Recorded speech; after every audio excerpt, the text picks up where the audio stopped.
Polisi menggelar rekonstruksi untuk mengungkap motif pembunuhan di kasus kematian anak artis Tamara Tiasmara.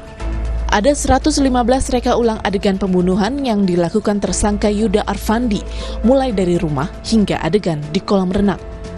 Direktur Reserse Kriminal Umum Polda Metro Jaya Kombes Wira Satriati Putra mengungkap fakta baru di rekonstruksi kasus kematian anak Tamara.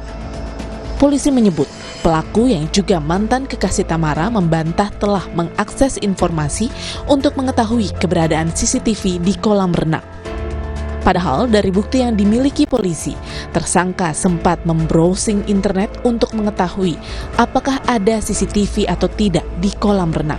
Pada adegan 13, yaitu pada jam 15.11, tersangka YA membrowsing dan mengakses CCTV kolam renang Palem dengan menggunakan handphonenya. Ini berdasarkan keterangan dari ataupun hasil pemeriksaan daripada analis digital. Ini sebagai bahan nantinya untuk kita mempertimbangkan dalam penerapan pasal, khususnya di dalam penerapan pasal 340 ataupun pembunuhan berencana.